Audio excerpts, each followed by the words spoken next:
I am here in beautiful Wind Cave National Park right now, and it does look like I'm in the darkness of a cave, but believe it or not, let me turn the camera around. This national park consists of a whole lot more than just Wind Cave. In fact, there are 30,000 acres of mixed grass native prairie and a little bit of ponderosa forest that you can see over there. And I'm out here today because I'm on a prairie dog town. You can see the burrows. And prairie dogs are, of course, the number one and pretty much exclusive prey source of the endangered black-footed ferret. So when we're looking for black-footed ferrets, we must be looking on a prairie dog town. They are almost never found off of these prairie dog towns. And the reason that I'm out here in the middle of the night is that ferrets are very nocturnal. You almost never see them in the daylight.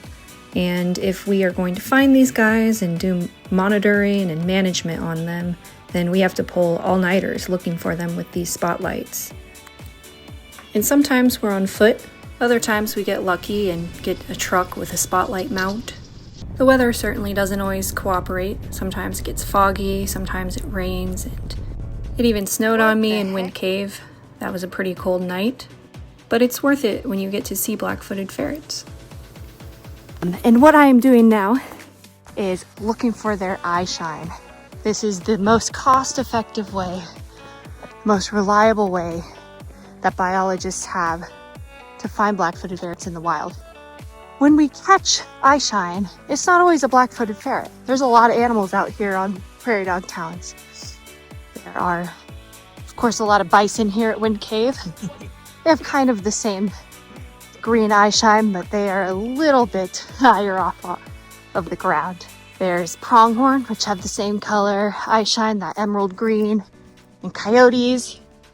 There's badgers, and we just saw a bobcat last night. They both have kind of more of a yellow eye shine, as does the swift fox, which isn't really found here in Wind Cave, but is found in other parts of the Dakotas. But yeah, what we are looking for is that emerald green eye shine. Oh, you know, less than a foot off the ground. Usually it'll be coming from one of these burrows. And just like that, we have found our first ferret of the night. And you can see here just how bright its eye shine is.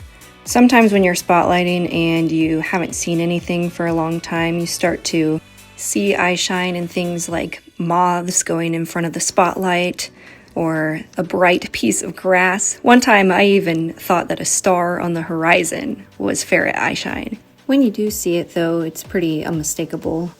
But you get very desperate to find one because look how cool it is when you do find one.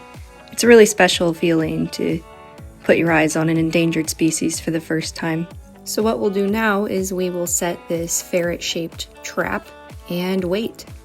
Okay, so we have got our first captured ferret of the night. Wow, that is an incredibly blurry video. Let's get a little bit closer. Now let's look inside. See the goods? What a cutie. Let's focus here. What a cutie pie.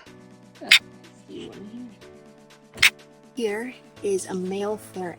I have a suspicion that it is a kit from this year, which means that he needs both a microchip that we can ID him later on and his first round of plague vaccine so that he doesn't contract the Black Death and die. And also his canine distemper vaccine. But first what we have to do is confirm that by checking for a chip.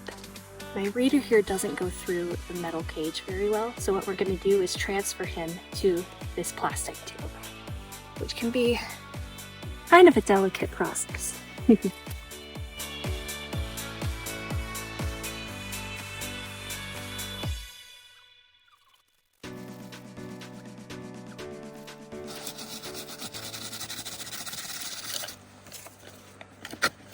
And now we've got a ferret in a tube.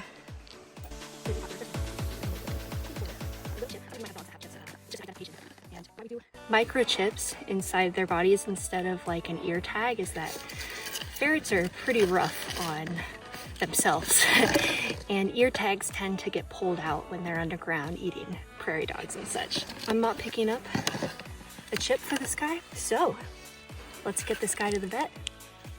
The next step is to get our ferret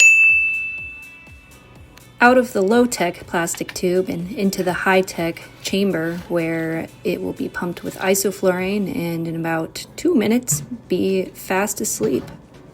It's important that the ferret is knocked out so that it doesn't feel pain while we poke and prod it. His toe to make sure that he's not going to feel it. We like to say that it must be a strange experience for a ferret to be abducted by humans for reasons beyond its own comprehension, but without this part of the management, we wouldn't be able to vaccinate the ferrets against plague and distemper, which represent two major threats facing ferrets in the wild today. While the ferret is still passed out, we'll take measurements on it, like its weight here, as well as body length and maybe hair samples or blood samples or whatever is needed by current research projects. Once we have all the data we need, we'll put the ferret back into this cage and give it a lot of time to recover before we release it back to the same burrow that we caught it in. All right, time for releasing our ferret. The release is definitely one of the most fulfilling parts of the job. Seeing these guys go back into their home. Knowing that we did our part to help protect it from disease is really, really special. Even more so when you think about how this species was not once but twice declared extinct. And yet here we are today, getting the privilege of watching them in the wild. It sounds kind of cheesy, but when you hold a ferret in your hands, it's almost like you're holding hope itself.